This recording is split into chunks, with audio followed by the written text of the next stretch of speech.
ಈ ಮನೆಗಳಲ್ಲಿ ಹಬ್ಬ ಅಂತ ಬಂದರೆ ಬಹುಶಃ ಹೆಣ್ಮಕ್ಳು ಬಹಳ ಖುಷಿಯಾಗಿ ಸಂತೋಷವಾಗಿ ಒಳ್ಳೊಳ್ಳೆ ಬಟ್ಟೆ ಹಾಕ್ಕೊಂಡು ಸೆಲ್ಫಿಗಳು ತಗೊಂಡು ಫೋಟೋಸ್ಗಳನ್ನ ಅಪ್ಲೋಡ್ ಮಾಡ್ಕೊಂಡು ಖುಷಿಯಾಗಿರ್ತಾರೆ.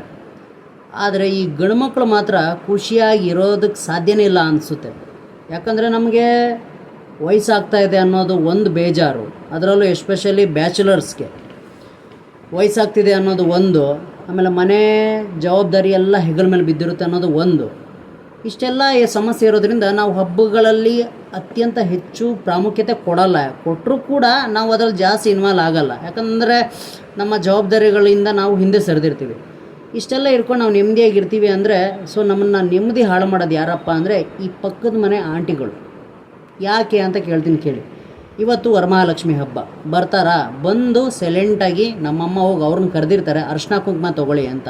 ಅವ್ರು ಬರ್ತಾರೆ, ನಮ್ಮಮ್ಮನೂ ಅವ್ರ ಮನೆಗೆ ಹೋಗ್ತಾರೆ. ಹೋಗೋದು ಬರೋದು ಇವೆರಡು ವಿಚಾರಕ್ಕೆ ಅದು ಮುಗಿಯೋದೇ ಇಲ್ಲ. ಮತ್ತೆ ಅಲ್ಲಿ ಶುರುವಾಗುತ್ತೆ.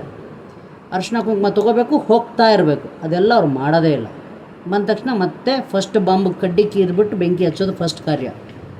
ನಿಮ್ಮ ಮಗನಿಗೆ ವಯಸ್ಸೆಷ್ಟು? ನಿಮ್ಮ ಮಗನಿಗೆ ಇನ್ನೂ ಮದುವೆ ಮಾಡಲ್ವಾ? ನಿಮ್ಮ ಮಗನಿಗೆ ಸಂಬಳ ಎಷ್ಟು?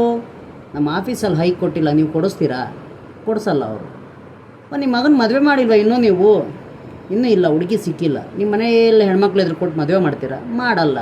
ಯಾಕೆ? ಅದರಲ್ಲೂ ಜಾತಿ ಕುಲ ಗೋತ್ರ ಎಲ್ಲವೂ ನೋಡ್ತಾರೆ. ಹಾಗಾಗಿ ನಮ್ಮ ಮನೆಯಲ್ಲೂ ಕೂಡ ಅವನ್ನೆಲ್ಲ ನೋಡ್ತಿರ್ತಾರೆ. ಆ ಟೈಮಿಗೆ ಬಂದಾಗ ಅದು ಹಾಗೇ ಆಗುತ್ತೆ. ಇವೆಲ್ಲವೂ ಬಂದು ನಮಗೆ ಬೆಂಕಿ ಹಚ್ಚೋ ಕಾರ್ಯಗಳು. ಇವರು ಬರ್ತಾರಾ, ಸೈಲೆಂಟಾಗಿ ಅರ್ಶಿನ ಕುಂಕುಮ ತೊಗೊಂಡು ಹೋಗಲ್ಲ. ಬಂದ್ಬಿಟ್ಟು ಮನೆಗೆ ಬಂದು ಬೆಂಕಿ ಹಚ್ಚಿ ಹೋಗೋದು ಯಾರಪ್ಪ ಅಂದರೆ ಈ ಪಕ್ಕದ ಮನೆ ಆಂಟಿಗಳು. ಅದರಲ್ಲೂ ಎಸ್ಪೆಷಲಿ ಹೆಣ್ಮಕ್ಳು ಬಂದು ಅರ್ಶಿನ ಕುಂಕುಮ ತೊಗೊಂಡು ಬ್ಯಾಚುಲರ್ಸ್ ಹುಡುಗರಿಗೆ ಬೆಂಕಿ ಹಚ್ಚೋ ಕಾರ್ಯಗಳನ್ನ ಮಾಡೋದೇ ಇವರು. ಅದು ಯಾಕೆ ಹಂಗೆ ಮಾಡ್ತಾರೋ ನನಗಂತೂ ಗೊತ್ತಿಲ್ಲ. ನಾನು ಕಳೆದ ಬಾರಿ ವೀಡಿಯೋಲಿ ಹಿಂಗೆ ಹೇಳಿದ್ದೆ. ಇದು ಭಾರತೀಯ ಸಂಸ್ಕೃತಿನೇ ಹಿಂಗೇನಾ, ಅಥವಾ ಈ ವರಮಹಾಲಕ್ಷ್ಮಿ ಹಬ್ಬದ ಎಫೆಕ್ಟ್ ಗಂಡ ಮೇಲೆ ಈ ಥರ ಪರಿಣಾಮ ಬೀರುತ್ತಾ ಅಂತ ಗೊತ್ತಿಲ್ಲ. ನಿಮಗೆ ಯಾವ ಥರ ಕೆಟ್ಟ ಅನುಭವ ಆಗಿದೆ ದಯವಿಟ್ಟು ನನಗೆ ಹೇಳಿ.